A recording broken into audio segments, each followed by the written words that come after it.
Olá, bem-vindo, bem-vinda ao Jornada Literária. Se você gostar desse conteúdo, peço por favor que clique no joinha, se inscreva e, se quiser incentivar este trabalho, pode contribuir através do Apoia-se Leitura Narrada. Se você chegou até aqui, obrigada. A Conquista da Felicidade, por Bertrand Russell. Parte 13. Capítulo 13. Família. De todas as instituições herdadas do passado, nenhuma se acha na atualidade tão desorganizada e desencaminhada como a família. O amor dos pais pelos filhos e o dos filhos pelos pais pode ser uma das principais fontes de felicidade. Mas o certo é que, em nossos tempos, as relações entre pais e filhos são, em 90% dos casos, uma fonte de infelicidade para ambas as partes e, em 99% dos casos, uma fonte de infelicidade para, pelo menos, uma das partes. Este fracasso da família, que já não proporciona a satisfação fundamental que, em princípio, poderia propiciar, é uma das causas mais profundas do descontentamento predominante em nossa época. O adulto que deseja ter um relacionamento feliz com seus filhos ou dar-lhes uma vida feliz deve refletir profundamente sobre a paternidade e, depois de meditar, precisa agir com inteligência. O tema da família é demasiadamente amplo para ser tratado neste livro, exceto em relação com o nosso problema particular, que é a conquista da felicidade. E, mesmo com a relação a tal problema, só podemos falar de melhorias que estejam ao alcance de cada indivíduo, sem necessidade de alterar a estrutura social. Naturalmente, esta é uma grave limitação, porque as causas da infelicidade familiar em nossos tempos são de muitos tipos diversos. Causas psicológicas, econômicas, sociais, educacionais e políticas. Nos setores mais acomodados da sociedade, dois fatores se combinaram para fazer com que as mulheres considerassem a maternidade como uma carga bem mais pesada do que o era no passado. Estes dois fatores são, por um lado, o acesso das mulheres solteiras ao trabalho profissional e, por outro, a decadência do serviço doméstico. Nos velhos tempos, as mulheres se viam compelidas ao casamento para fugir das insuportáveis condições de vida das solteironas. A solteirona tinha de viver em casa, dependendo economicamente primeiro do pai e depois de algum irmão mal disposto.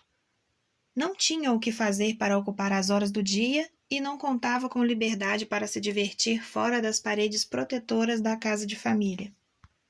Não tinha inclinação nem oportunidade para as aventuras sexuais, que considerava uma abominação, exceto dentro do casamento.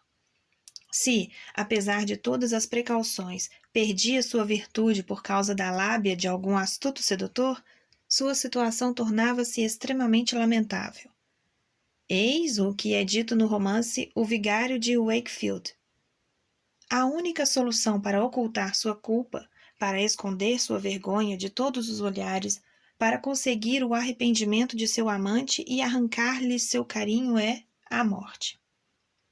A solteirona moderna não acha necessário morrer em tais circunstâncias.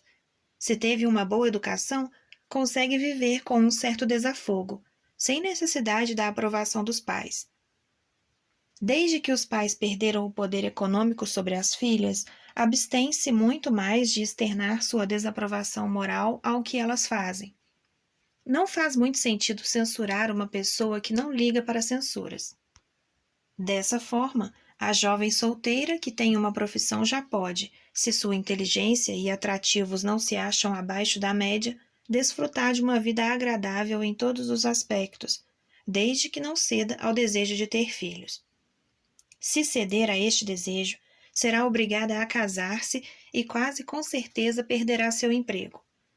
E então, descerá para um nível de vida muito mais baixo do que aquele a que estava acostumada, porque o mais provável é que o marido não ganhe mais do que ela ganhava antes e, com isso, precisa manter toda uma família em vez de apenas uma mulher.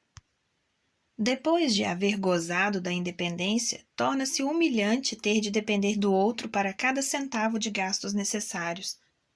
Por todas essas razões, tais mulheres costumam resistir a ser mães. Aquela que, apesar de tudo, dá esse passo, enfrenta um novo e perturbador problema que mulheres de gerações anteriores não tinham: a escassez e a má qualidade do serviço doméstico. Como consequência, fica presa em sua casa, obrigada a desincumbir-se de mil tarefas banais, indignas de suas aptidões e de sua formação. Ou, se não as fizerem, serão obrigadas a confrontos desgastantes com empregadas negligentes. No que se refere ao cuidado físico dos filhos, caso se tenha dado ao trabalho de informar-se bem, decidirá que é impossível, sem grave risco de danos, confiar os filhos a uma babá ou, inclusive, deixar em mãos de terceiros as mais elementares precauções em questão de limpeza e higiene, a menos que tenha condições de pagar uma enfermeira especializada em cuidados com crianças. Transtornada por uma montanha de minúcias, terá muita sorte se não perder logo seu encanto e quase toda sua inteligência. Quase sempre, pelo simples fato de estar realizando tarefas necessárias, tais mulheres se tornam um estorvo para os maridos e uma doença para os próprios filhos. Quando chega a noite e o marido volta do trabalho, a mulher que fala de seus problemas torna-se monótona e a que não fala, displicente. Em relação aos filhos, os sacrifícios que foi obrigada a fazer para tê-los estão tão presentes em sua mente que é quase certo que exija uma recompensa maior do que aquela que seria lógico esperar. Além disso, o constante hábito de dar atenção a fatos banais poderá torná-la briguenta e mesquinha. Esta é a mais perniciosa de todas as injustiças que tem de sofrer. Exatamente por cumprir seu dever para com a família, acaba perdendo o afeto desta, ao passo que, se não estivesse preocupada com isso e continuasse sendo alegre e encantadora, provavelmente não perderia o interesse dos seus. Tais problemas são basicamente econômicos, da mesma forma que outro igualmente grave. Refiro-me às dificuldades para encontrar moradia, devida à concentração populacional nas grandes cidades. Na Idade Média, as cidades eram tão rurais como o é agora o campo. As crianças ainda cantam a seguinte modinha infantil: no campanário de São Paulo cresce uma árvore, toda carregada de maçãs. As crianças de Londres vêm correndo com paus para tirá-las, e correm de sebe em sebe até chegar à ponte de Londres. O campanário de São Paulo já não existe, e não sei quando desapareceram as sebes que havia entre o campanário e a ponte de Londres. Passaram-se muitos séculos desde que as crianças de Londres gozaram das brincadeiras que a modinha descreve, mas não faz muito tempo que a grande massa da população vivia no campo. Os povoados não eram muito grandes, era fácil sair deles e, não raro, as casas tinham hortas. Na Inglaterra de hoje, a preponderância da população urbana sobre a rural é absoluta. Nos Estados Unidos, essa preponderância não é enorme, mas tem aumentado com rapidez. Cidades como Londres e Nova York ficaram tão grandes que levamos muito tempo para sair delas. Os que moram na cidade têm que se conformar com um alojamento que naturalmente não tem 1 centímetro quadrado de terra ao lado, e as pessoas, com poucos meios econômicos, têm que se conformar com um espaço mínimo. Se há filhos pequenos, a vida urbana é dura. Não há espaço para que as crianças brinquem nem para que os pais se protejam contra o barulho que elas fazem. Como consequência, os profissionais tendem cada vez mais a morar nos subúrbios. Sem dúvida, essa é a melhor opção do ponto de vista das crianças, mas aumenta consideravelmente a fadiga do pai e diminui bastante sua participação na vida familiar. Não tenho a intenção de comentar esses graves problemas econômicos, já que são alheios à questão que nos interessa: o que pode fazer a pessoa aqui e agora para encontrar a felicidade. Ficaremos mais próximos deste problema ao considerarmos as dificuldades psicológicas que existem atualmente nas relações entre pais e filhos. Tais dificuldades fazem parte dos problemas colocados pela democracia. Nos velhos tempos, havia senhores e escravos. Os senhores decidiam o que devia ser feito e, em geral, apreciavam os escravos, já que estes se ocupavam de sua felicidade. É plausível que os escravos odiassem seus amos, embora isso não fosse tão universal quanto a democracia quer que acreditemos. Mas, ainda que odiassem seus amos, estes não tomavam conhecimento disso e eram felizes. Tudo isso mudou com a aceitação geral da democracia. Os escravos, que antes se resignavam, deixaram de resignar-se. Os senhores, que antes não tinham a menor dúvida sobre seus direitos, começaram a duvidar de sua posição e a se sentirem inseguros. Isso produziu rugas que trouxeram infelicidade para ambas as partes.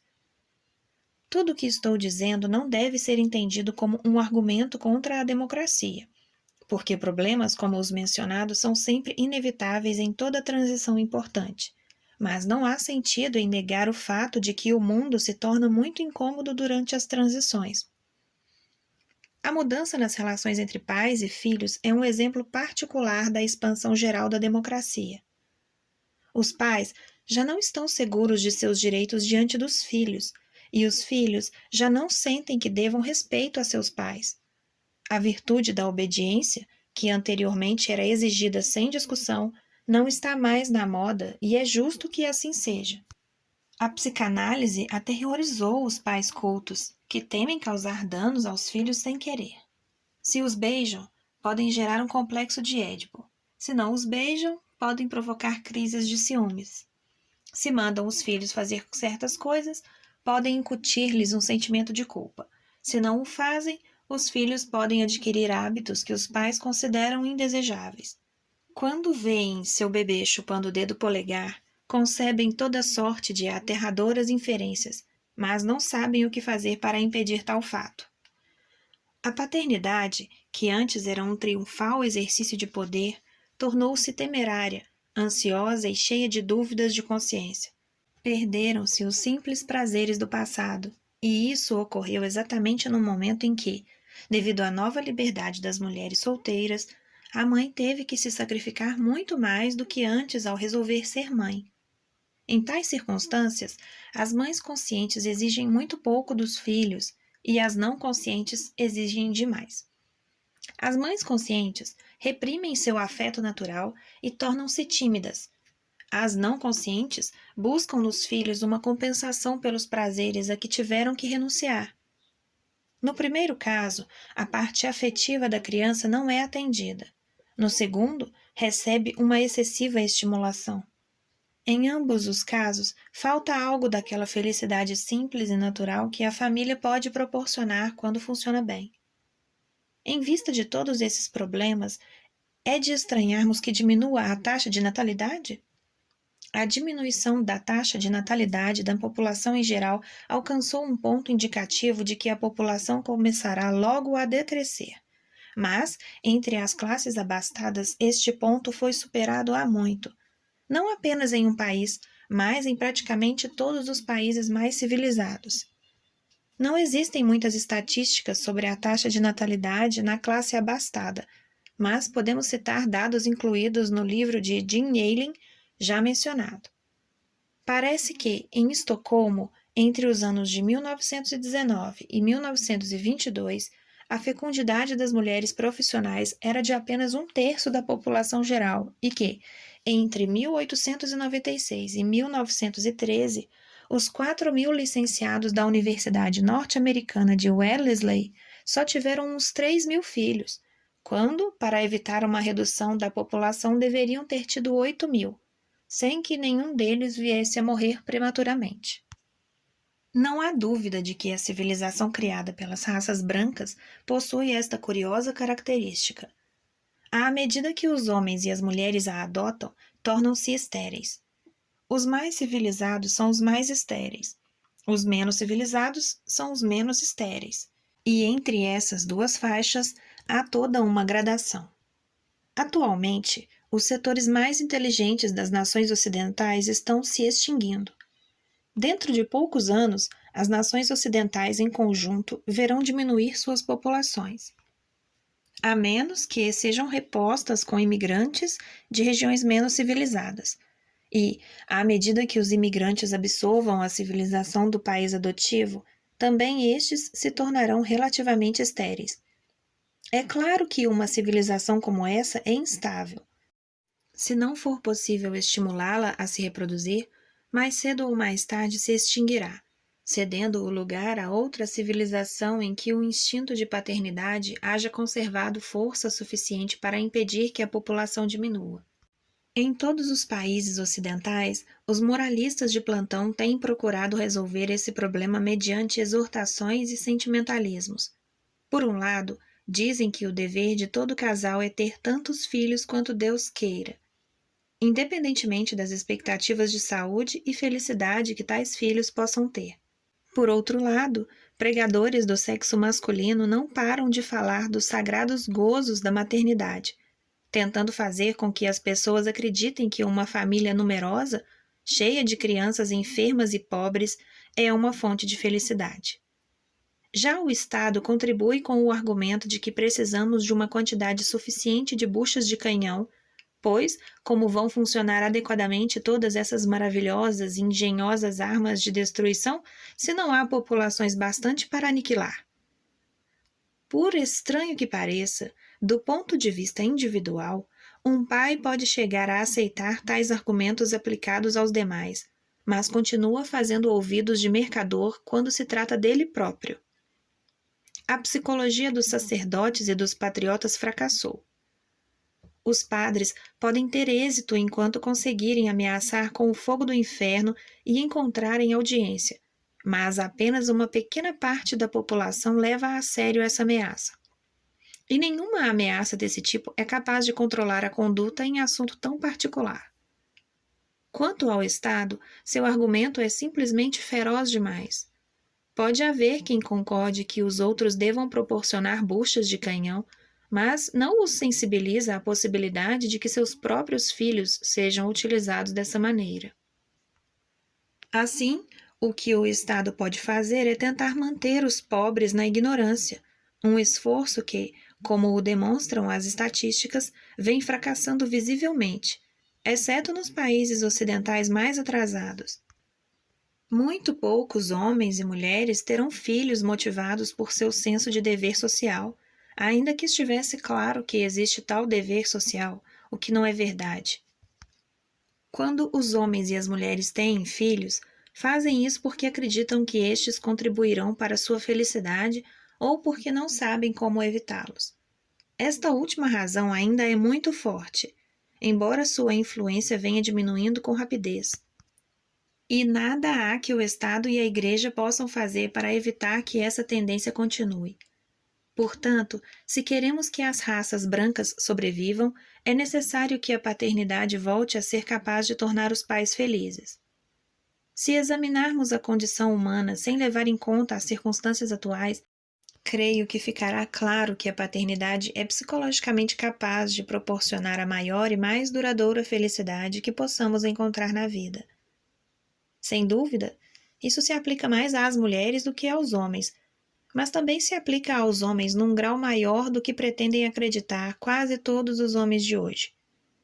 É algo bastante natural em quase toda a literatura anterior à nossa época.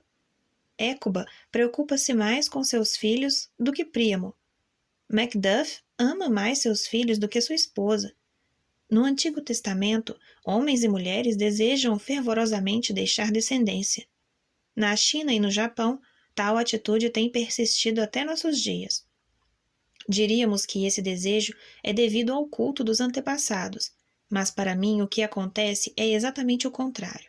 O culto dos antepassados é um reflexo do interesse que colocamos na persistência da família. Voltando às mulheres profissionais de que falei há pouco, fica evidente que o instinto de ter filhos deve ser muito forte, pois, do contrário, nenhuma delas faria os sacrifícios necessários para satisfazê-lo. Em meu caso pessoal, a paternidade me proporcionou uma felicidade maior do que qualquer outra que eu tenha experimentado. Acho que, quando as circunstâncias obrigam os homens ou as mulheres a renunciar a essa felicidade, fica-lhes uma necessidade muito profunda por satisfazer, e isso provoca uma sensação de descontentamento e de indiferença, cuja causa pode permanecer totalmente desconhecida. Para ser feliz neste mundo, sobretudo quando a juventude já passou, é necessário sentir que a pessoa não é apenas um indivíduo isolado cuja vida terminará logo, senão que faz parte do rio da vida, que flui desde a primeira célula até o remoto e desconhecido futuro. Como sentimento consciente, expresso em termos rigorosos, é claro que isso carrega consigo uma visão de mundo intelectual e supercivilizado, mas, como vaga emoção instintiva, é algo primitivo e natural. E não senti-la é que é supercivilizado. Um homem capaz de grandes proezas, tão notáveis que deixem sua marca em épocas futuras, pode satisfazer essa tendência por meio de seu trabalho, mas para os homens e mulheres que carecem de dotes excepcionais, o único modo de conseguir isso é tendo filhos. Aqueles que deixaram atrofiar seus impulsos procriativos afastaram-se do rio da vida e, ao fazê-lo, correram grave perigo de murcharem. Para eles, a menos que seja excepcionalmente impessoais, com a morte acaba tudo. O mundo que haverá depois deles não lhes interessa e, por isso, tudo o que façam parece banal e sem importância. Para o homem ou a mulher que tem filhos e netos, aos quais destinam seu afeto natural, o futuro é importante, pelo menos enquanto durem suas vidas, não só por motivos morais ou por um esforço da imaginação, mas também de um modo natural e instintivo. E se os homens podem estender tanto seus interesses, até além de suas vidas pessoais, é quase certo que possam estendê-los ainda mais. Como Abraão, ficarão alegres em pensar que seus descendentes herdarão a terra prometida, ainda que leve várias gerações para que isso ocorra. E, graças a tais sentimentos, livram-se da sensação de futilidade que de outra forma anularia todas as suas emoções. A base da família é naturalmente o fato de que os pais sentem um tipo de afeto especial pelos filhos, diferente do que sentem entre si ou pelas outras crianças. É certo que alguns pais têm pouco ou nenhum amor paterno e, também, é certo que algumas mulheres são capazes de querer bem aos filhos dos outros quase tanto como querem aos seus próprios. Não obstante, continua de pé o fato geral de que o amor dos pais é um tipo especial de sentimento que o ser humano normal experimenta para com seus próprios filhos, mas não para com nenhum outro ser humano. Trata-se de emoção que herdamos de nossos antepassados animais. Em tal aspecto, parece-me que a visão de Freud não era suficientemente biológica, pois qualquer um de nós que observe uma mãe animal com os seus filhotes pode perceber que o comportamento dela para com eles obedece a um critério totalmente diferente daquele que tem para com o macho com o qual mantém relações sexuais. E esse mesmo critério diferente e instintivo, embora em uma forma modificada e menos definida, também acontece com os seres humanos. Se não fosse por essa emoção especial, não haveria muito o que dizer sobre a família como instituição, já que se poderia entregar os filhos aos cuidados de profissionais. Mas, tal como são as coisas, o amor especial que os pais sentem por seus filhos, sempre que seus instintos não se achem atrofiados, tem um grande valor para os próprios pais e seus filhos. No caso destes últimos, o valor do amor dos pais consiste em que ele é mais seguro do que qualquer outro afeto. Uma pessoa gosta de seus amigos por causa dos méritos destes e gosta de ser amado por seus encantos. Se os méritos e o encanto diminuírem, os amigos e as pessoas amadas podem desaparecer. Mas é precisamente nos momentos de desgraça que mais podemos confiar nos pais. Em tempos de enfermidade e de vergonha, se os pais são como devem ser. Todos nós sentimos prazer quando somos admirados por nossos méritos, mas no fundo costumamos ser bastante humildes para nos darmos conta de que tal admiração é precária. Nossos pais nos querem porque somos seus filhos, e isso é um fato inalterável, de modo que nos sentimos mais seguros com eles do que com qualquer outra pessoa. Em tempos de êxito, isso pode não parecer importante, mas em tempos de fracasso, proporciona um consolo e uma segurança que não encontramos em nenhum outro lugar.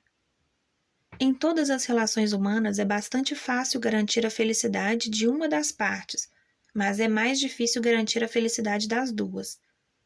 Um carcereiro sente-se feliz sabendo que mantém seu prisioneiro bem guardado. Um chefe experimenta prazer tratando mal seus subordinados. Um ditador obtém plena satisfação governando o povo com uma mão de ferro e, sem dúvida, até os pais de antigamente gostavam de ensinar a virtude aos filhos com a ajuda de um porrete. No entanto, esses prazeres são unilaterais. Para a outra parte, a situação é menos agradável.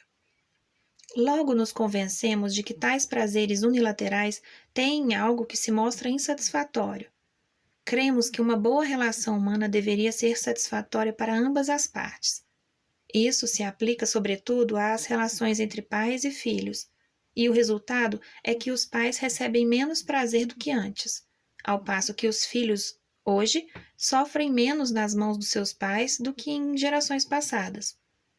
Não acredito que haja algum motivo real para que os pais obtenham menos felicidade de seus filhos do que em outras épocas, embora esteja claro que é o que vem acontecendo na atualidade. Tampouco acredito que exista algum motivo para que os pais não aumentem a felicidade de seus filhos. Só que isso exige, da mesma forma que todas as relações de igualdade a que aspira o mundo moderno, certa delicadeza e ternura, certo respeito pela outra personalidade, e o caráter belicoso da vida normal não favorece tal comportamento. Vamos examinar a alegria da paternidade, primeiro em sua essência biológica e, depois, aquela a que pode chegar a ter um pai inspirado por esse tipo de atitude para com outras personalidades, sugerido como imprescindível para um mundo que acredita na igualdade. A raiz originária do prazer da paternidade é dual. Por um lado, temos a sensação de que uma parte do próprio corpo se exteriorizou, prolongando sua vida para além da morte do resto de nosso corpo e com possibilidades de exteriorizar, por sua vez, parte de si próprio do mesmo modo e, assim, assegurar a imortalidade do plasma germinal. Por outro lado, há uma mistura perfeita de poder e ternura. A nova criatura se acha indefesa e sentimos um impulso de atender às suas necessidades. Um impulso que não só satisfaz o amor dos pais pelo filho, mas também o desejo de poder dos pais. Enquanto a criança não pode cuidar de si, as atenções que recebe não são altruístas, já que equivale a protegermos uma parte vulnerável de nós próprios. Entretanto, já desde cedo começa a existir um conflito entre o afã de poder paternal e o interesse pelo bem da criança, visto que, embora o poder sobre a criança seja até certo ponto imposto pela situação, também é desejável que ela aprenda, quanto antes, a ser independente em todos os aspectos possíveis, o que contraria a ânsia de poder dos pais. Alguns pais nunca chegam a ficar conscientes desse conflito e continuam comportando-se como tiranos até que os filhos estejam em condições de se rebelarem. Outros, diferentemente, estão conscientes disso e, como consequência, ficam presas de emoções contraditórias. E neste conflito a felicidade parental é perdida. Depois de todos os cuidados que dedicaram ao filho, descobrem com tristeza que, na verdade, este ficou diferente do que esperavam. Queriam que fosse militar e ele se revela um pacifista. Ou, como no caso de Tolstói, queriam que fosse pacifista e o que ele faz antes de tudo é alistar-se no exército. Mas não é apenas nessa idade posterior de sua vida que surgem as dificuldades. Se damos de comer a uma criança que já é capaz de comer sozinha, antepomos a ânsia de poder ao bem-estar dela, embora pareça que estamos sendo apenas amáveis, prevenindo-a contra uma moléstia. Se lhe fazemos muito medo ao adverti-la sobre os perigos da vida, provavelmente agimos estimulados pelo desejo de mantê-la dependente de nós. Se lhe damos mostras de afeto esperando uma resposta, provavelmente estamos tratando de prendê-la a nós por meio de suas emoções. O impulso possessivo dos pais desencaminha uma criança de várias maneiras, grandes e pequenas, a menos que tenham muito cuidado ou sejam puros de coração. Os pais modernos, conscientes de tais perigos, perdem às vezes a confiança em sua capacidade de cuidar dos filhos e o resultado é pior do que se permitissem erros espontâneos.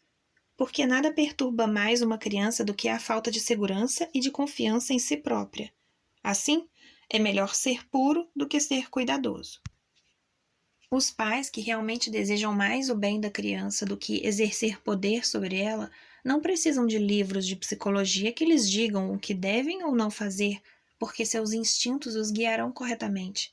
E, neste caso, a relação entre pais e filhos será harmoniosa do princípio ao fim, sem provocar rebeldia no filho nem sentimentos de frustração nos pais. Mas, para isso, é necessário que os pais, desde o princípio, respeitem a personalidade do filho. Um respeito que não deve ser simples questão de princípios morais ou intelectuais, mas sim algo que sintam na alma, com convicção quase mística, de tal modo que seja totalmente impossível mostrarem-se possessivos ou opressores. Claro que essa atitude não é desejável apenas para com os filhos. É bastante necessária no casamento e também na amizade, embora nesta última não seja tão difícil. Em um mundo ideal, poderia igualmente ser aplicável às relações políticas entre grupos de pessoas, embora tal esperança pareça tão remota que é melhor não pensarmos nisso. No entanto, ainda que esse tipo de afeto seja necessário em todas as partes, é muito mais importante quando se trata de filhos, porque são seres indefesos e porque seu pequeno tamanho e escassa força fazem com que as almas vulgares os desprezem. Mas, voltando ao problema que nos interessa neste livro, a alegria total da paternidade só pode ser alcançada no mundo moderno por aqueles que sintam genuinamente esta atitude de respeito para com o filho, porque não terão qualquer problema em reprimir sua ânsia de poder, nem precisarão recear a amarga desilusão que experimentam os pais despóticos quando seus filhos ganham liberdade. Para o pai que tenha a atitude que estou preconizando, haverá alegrias que nunca estiveram ao alcance dos déspotas nos tempos de apogeu da autoridade paterna, pois o amor, que a nobreza expurgou de qualquer tendência à tirania, pode propiciar uma alegria melhor, mais terna, mais capaz de transmutar os metais vulgares da vida cotidiana no ouro puro do êxtase místico de que qualquer outra das emoções que possa sentir o homem que continua lutando e esforçando-se por manter sua autoridade neste mundo escorregadio. Embora eu conceda muita importância às emoções dos pais, não encampo a opinião tão disseminada de que as mães devem fazer pessoalmente tudo o que possam por seus filhos. Isso se justifica nos tempos em que nada era sabido a respeito do cuidado para com os filhos, além de um sem número de conselhos anticientíficos que as mais velhas transmitiam às jovens. Atualmente, há muitos aspectos da maneira de cuidar das crianças que é melhor deixarmos nas mãos de especialistas que se dedicaram ao assunto.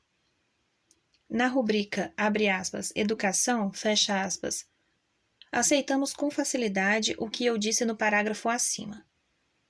Ninguém vai esperar, por exemplo, que uma mãe ensine cálculos matemáticos a seu filho. No que diz respeito à aquisição de conhecimentos intelectuais, todos concordam em que as crianças aprenderão melhor com pessoas mais bem preparadas do que as mães. No entanto, em muitos outros aspectos do cuidado para com os filhos, tal opinião não é aceita, porque ainda não reconhecemos que precisamos de experiência para isso. Sem qualquer dúvida, existem certos ensinamentos que é melhor deixarmos sob a responsabilidade das mães, mas, à medida que a criança cresce, haverá, cada vez mais, outros aspectos com possibilidade de melhor tratamento por outras pessoas. Se todos aceitassem isso, as mães evitariam uma grande quantidade de trabalho que, para elas, mostra-se bastante cansativa, porque lhes falta competência profissional nesse campo. Uma mulher que tenha adquirido algum tipo de habilidade profissional deveria, por seu próprio bem e pelo da comunidade, ter liberdade para continuar exercendo sua profissão, não obstante a maternidade. Certamente não poderá fazê-lo durante os últimos meses da gravidez e durante o aleitamento, mas uma criança de mais de 9 meses não deveria constituir uma barreira insuperável para a atividade profissional de sua mãe. Sempre que a sociedade exija que uma mãe se sacrifique por seu filho além do razoável, a mãe, se não for excepcionalmente santa, esperará de seu filho mais compensações do que seria justo esperar. As mães que temos o hábito de chamar de sacrificadas são, na maioria dos casos, extremamente egoístas para com os filhos, porque, embora a maternidade seja um elemento muito importante da vida, não se revela satisfatória se constitui a única coisa que haja na vida, e os insatisfeitos tendem a ser emocionalmente avaros. Por isso é importante, pelo bem dos filhos e das mães, que a maternidade não a prive de todos os demais interesses e ocupações. Se possui a autêntica vocação para cuidar dos filhos e dispõe dos conhecimentos necessários para fazê-lo bem, teríamos que aproveitar mais seu talento, contratando-a profissionalmente para que cuidasse de um grupo de crianças, no qual poderiam estar até mesmo as suas. É justo que os pais que cumprem os requisitos mínimos exigidos pelo Estado decidam a maneira como vão ser criados seus filhos e por quem, desde que isso seja feito por pessoas qualificadas. No entanto, não deveríamos ter o costume de exigir de todas as mães que façam o que outras mulheres poderiam fazer melhor. As mães que se acreditam atrapalhadas e incompetentes quando enfrentam os cuidados para com os filhos, e isso acontece com muitas mães, não deveriam hesitar em transferir o cuidado dos filhos às mulheres com aptidão e formação adequada para isso. Não existe um instinto de origem celestial que ensine às mulheres o que têm de fazer com seus filhos e, além de certo ponto, a solicitude não passa de um disfarce do desejo de posse. Muitas crianças tiveram graves problemas psicológicos por causa do tratamento ignorante e sentimental que lhes deram suas próprias mães. Sempre admitimos que não devemos esperar que o pai faça muito por seus filhos e, ainda assim, os filhos costumam gostar tanto do pai quanto da mãe. No futuro, a relação mãe-filho se parecerá bastante com aquela que os filhos têm atualmente com seu pai, e dessa forma a mulher se livrará de uma escravidão que não faz sentido, ao passo que as crianças se beneficiarão do conhecimento científico que se vai acumulando no que concerne ao cuidado de suas mentes e de seus corpos nos primeiros anos de vida. Final da leitura da parte 13. Sinta-se à vontade para comentar ou abrir algum debate. Não se esqueça de curtir e, principalmente, de se inscrever. Obrigada por estar aqui. Até a próxima!